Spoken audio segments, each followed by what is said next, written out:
Censura é proibida constitucionalmente, é proibida eticamente, é proibida moralmente, é proibida, eu diria até espiritualmente. Mas não pode também permitir que nós estejamos numa água em que haja 213 milhões de pequenos tiranos soberanos. Soberano é o Brasil, soberano é o direito brasileiro. Já está conosco aqui o doutor André Marsiglia, que é nosso advogado especialista em liberdade de expressão.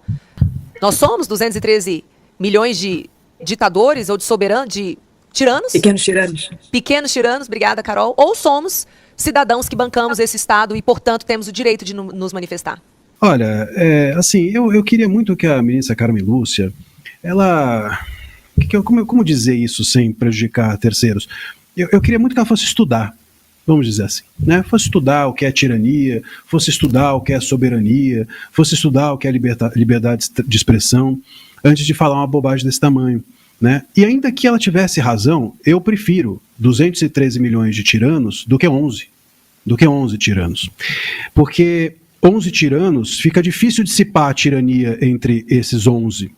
Mas, sobretudo quando eles têm o poder na mão. Mas entre 213 milhões é bem mais fácil. Aliás, a ideia da democracia é justamente essa, a de que a possibilidade de dissipação, de diluição das visões de mundo erradas de parte das pessoas possa compensar, permitir que a gente deixe elas falarem.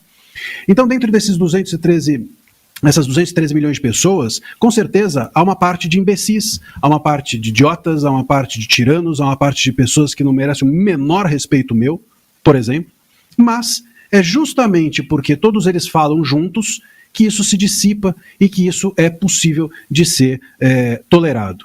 Quando a gente entende que dentro desses 213 milhões de pessoas, apenas algumas podem falar, e quem dirá quem deve ou não falar sou eu, pelas minhas regras, pela minha vontade, o tirano se torna a minha vontade. A tirania está em mim. E é isso que os ministros não percebem. No momento em que eles entendem que há 213 milhões de tiranos, e que eles devem, portanto, determinar quais desses 213 milhões falam ou não, os tiranos se tornam eles. Os tiranos se tornam os 11. E esses 11 têm muito menos legitimidade. Aliás, tem nenhuma legitimidade sem os 213 milhões. Se o STF existe no Brasil, existe porque nós outorgamos a eles essa legitimidade. Nós, a partir da Constituição, feita por representantes do povo, em 87. E depois a Constituição passou a valer a partir de 88. Então, se existe hoje um STF capaz de dizer uma bobagem dessa, só existe porque nós permitimos. E aí a gente permite que eles digam isso da gente.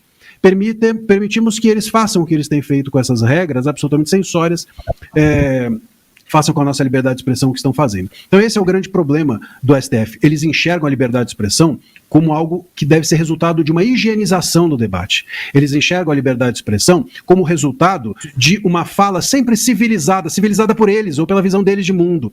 E esse é o grande ponto. A liberdade, ela não é higienizada em lugar nenhum do mundo, a menos nos regimes totalitários. Nos regimes totalitários, a gente tem uma liberdade higiênica ou higienizada. Só que é higienizada, repito, por quem? Pelo tirano.